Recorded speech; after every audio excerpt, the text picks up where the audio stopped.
and record the members present. Kyle Rhodes, Here. Philip Kirkpatrick, Here. Robert Babcock, Frank Berry, Here. Shane Morris. Here. Item 2 is a consent agenda. The following items of routine nature, normally approved at board meetings, will be approved by one vote unless any board member desires to have a separate vote on any or all these items. Consent agenda consists of discussion, consideration, and approval of the following items, A through F. And all of these are new policies. Some of them are edited policies, updated policies. A few of them are new policies. And there is a pile of policies, if you want to look through them in the back part of Those it. were in the email, weren't they? Yes, sir. Okay. They're the same ones in the email. Well, everybody's okay with them or okay with them, whatever their motion. Make a motion to accept. I'll second. Rhodes, Yes. Kirkpatrick, Yes. Berry, Yes. Morris. Yes. Nothing on item 3, so item 4 is board discussion and possible action on fiscal year 25 estimate of needs. Okay, if you would have looked in your packet, there was a one-page sent to you that was a breakdown of our estimate of needs for this year. Did anyone have a question on it?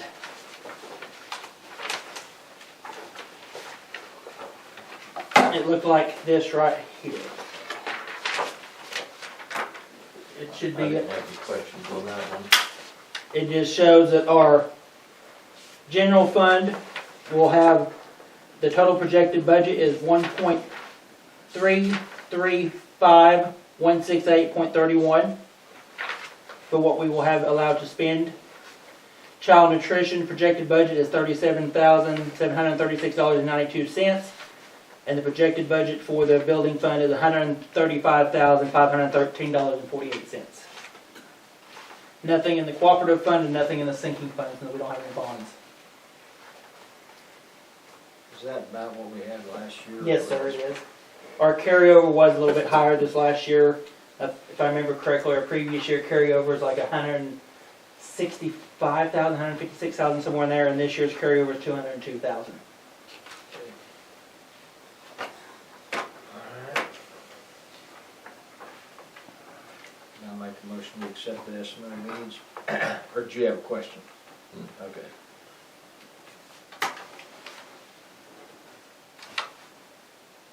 A second.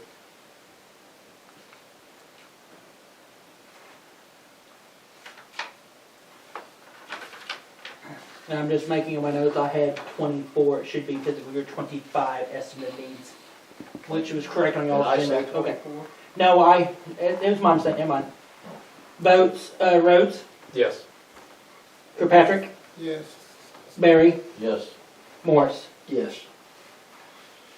Item 5 is board discussion and possible action on adjunct according to table below for fiscal year 2025.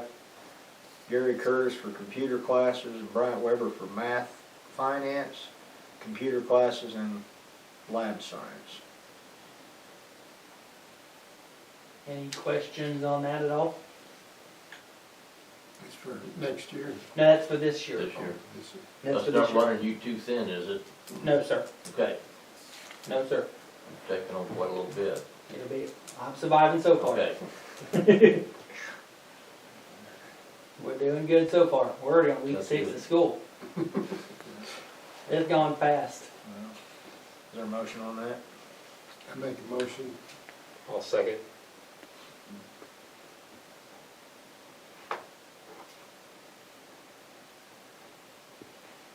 Rhodes, Yes. Kirkpatrick, Yes. Berry, Yes. Morris. Yes. Item 6 is presentation of college and career readiness report and dropout report required by State Department of Education. Okay, this is one of those reports that we get that runs a couple years behind. We have 0 dropouts for Freedom, so that there is good. College and career readiness report, since we do not have a high enough number of students that are in tune from college, that report's blank.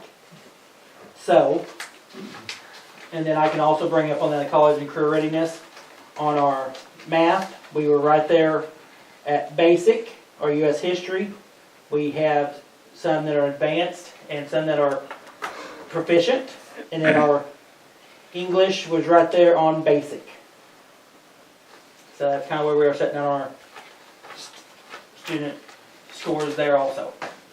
That's all I've got on college and career readiness report. We don't have to have a vote or anything. Yeah, say, does it? Well, okay, item 7 is board discussion, possible action on Chase Morris sudden cardiac arrest response plan. That was this lovely cardiac arrest report that was planned, that was in y'all's packet, with the picture on it. It's a new thing that we're required to have a plan. That way if someone has a sudden cardiac arrest, someone from EMS had to go through it with an EMT license to say they've read it, they think it's appropriate. We had to put where our AED's posted, we had to put in who's gonna contact 911, all the steps like that. So that's all that plan is. But it is required through accreditation that we adopt the plan. I'll make the motion we adopt the plan. I second.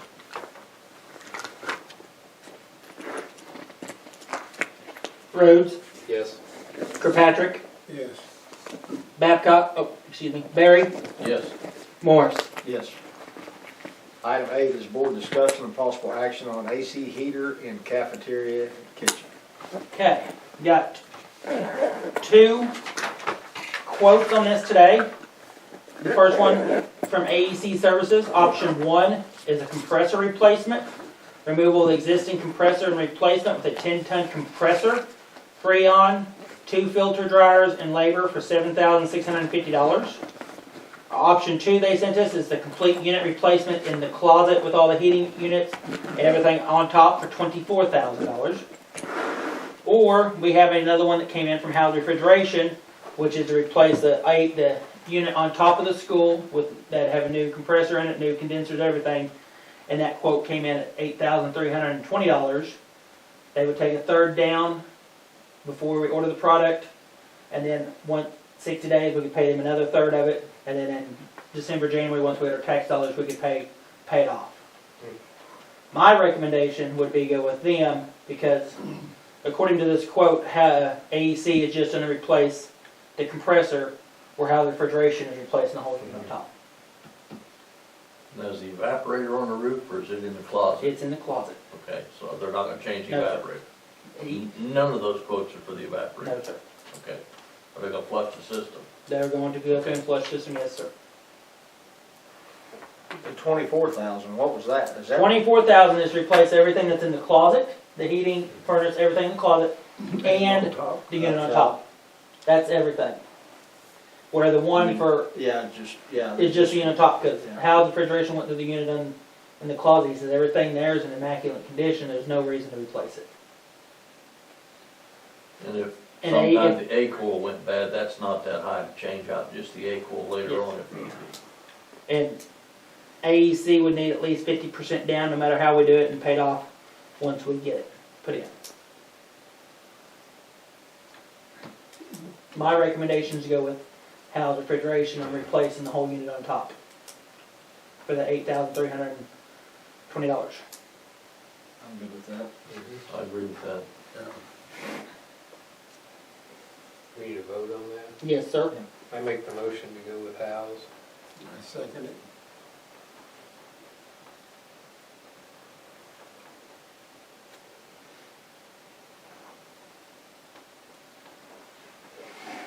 Rhodes, Yes. Kirkpatrick, Yes. Barry, Yes. Morris. Yes. Item number 9 is board discussion and possible action on lease purchase of 2011 Ford van with approximately 34,000 miles on it. There was a 2011 Ford van that was for sale at the Moreland auction this last weekend. It was 15 passenger. We did end up getting a bid on it for $18,500, and we wanting to turn it into a lease purchase. So instead of paying it all out of the district funds right now, we can pay it over multiple years instead of paying it off now. Who would that? Alva State Bank is gonna do it with us. And that's a nice van, I looked at it the other day. It was pretty clean on the inside, there Oh, was some yeah. paint that was peeling on the left hand, on the right hand side of it, just a little bit of it. That's that white paint. I talked to Moreland over at Same. Kenny Collision, Mhm. he said he would go ahead and touch it up for us, it cost us about, the cost of the paint said $550, $100 the most. May not be the exact 100% match, but he says you do need to get something on top of that, and so it don't Right, further deteriorate. Yep. But there's no rust on it, there's no markings on it, just the paint. He said that, was that your model, the paint peeled off a little bit. I'll make the motion we approve that. I'll second. How many years was that to pay it and pay it up? We're either gonna set it up on a 2 or 3 year note. Okay. I'm pretty sure we're gonna do a 3 year. We can always do the option to pay it off early. Rhodes, Yes. Kirkpatrick, Yes. Barry, Yes, Morris. Yes.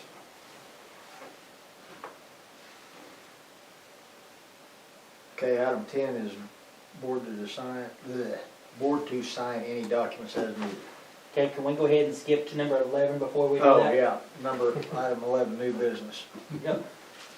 On resolution for Oh, on a resolution pursuant to 62, Oklahoma statute 62, that 551, what is that? ET sequence, ET sequence with internet interest rate. interest rate from the bank for temporary non-payable warrants if needed for public schools. So this is just being set up if we have to go on non-payable warrants, it's already set up as my, okay. Yes, this is to approve, say that come October, November, we're low on money, and our money's coming in January, we have to take out a small loan, usually not a loan, a borrow from the bank over at Alva to pay for payroll bills, and then once we get our money in December, January, it goes directly back on there. such a short term. It's a short term, yes, but we have to have it approved before we can do it.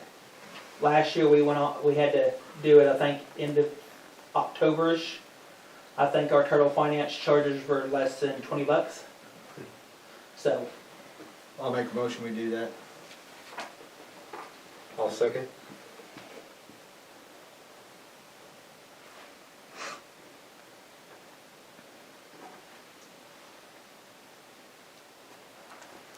oops, I put on the wrong line.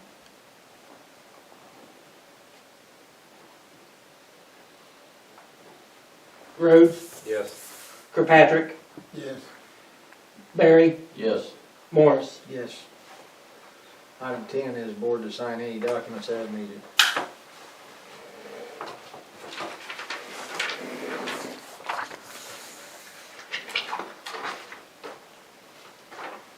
Top one, if you'll sign right there on that top page. Where do I need to sign? You are the chairman. Chairman. You are the chairman. Who's the clerk? Kyle Rhodes is the clerk today. I don't need to sign that. Yes, you do. You gotta sign as a member. Okay. You gotta sign as a member. Alright.